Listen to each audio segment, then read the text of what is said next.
if a human being is going for the trial, he would like to ensure that he gets the real vaccine.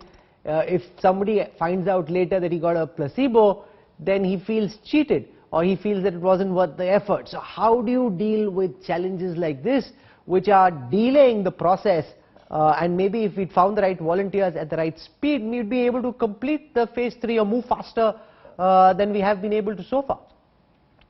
Rahul, may I suggest that, it is the responsibility of all of us, and including those in the media, to convey not that if you get in the placebo arm that you're cheated, but it's a great honor and a responsibility for all of us to participate in trials, and whether you're on the placebo arm or not, you don't know, but that's what contributes. Now, we have on one side a demand for trials going forth speedily, and for all the quality, all the information which comes out of a trial to be there. And on the other hand, we can't have a situation, though I suspect this is a relatively solvable problem, which we heard Dr.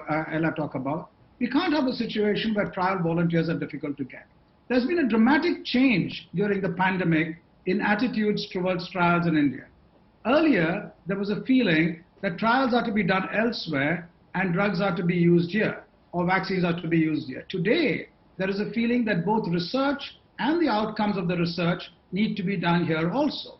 And therefore, when there's a mood that research should be done, it's important for all of us as scientists, students, people in important positions to communicate well to everyone that participating in trials is important, and indeed do that by setting a personal example.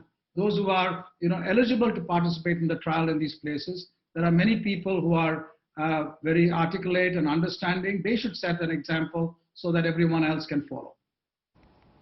Are you concerned about what's happening in Europe and the United States, especially in countries like Britain, where they're now reaching levels where, which are worse than what they faced in the first flush of the COVID pandemic, and hospitals are being overrun this on account of the new strain? How much is a concern? Right now we've got the situation seeming to be coming under control. How much of a concern is what's happening in Europe? Because earlier what happened in Europe about a month and a half later happened in India. No, this is a matter for very, very serious concern. Let me give you two examples.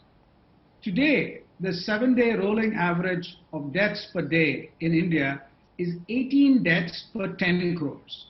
Right? In UK, today, the 7-day rolling average of deaths per day is about 1,013 per 10 crores. In the US, it is 808. So you can see how badly they've been hit. And they've been hit, unfortunately, at a time when, the vaccines were just coming out. We are in an extraordinary position where the vaccines are out.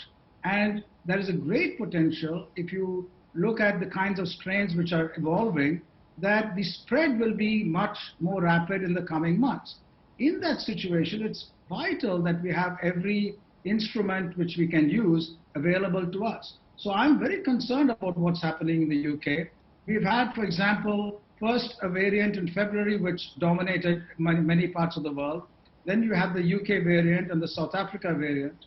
And then you had a concerning issue in a Danish mink colony where there was an infection which had a reduced immunity. Fortunately, that didn't get out. Now, these are the kinds of changes which are warning bells. It basically tells you when the virus spreads all over the world, there's a greater and greater chance that rare events which can dominate eventually will take place. And therefore, it's critically important that we watch what is happening elsewhere, not only deploy vaccines, but also deploy sequencing of different virus variants and connect that with their function so that we can be very careful.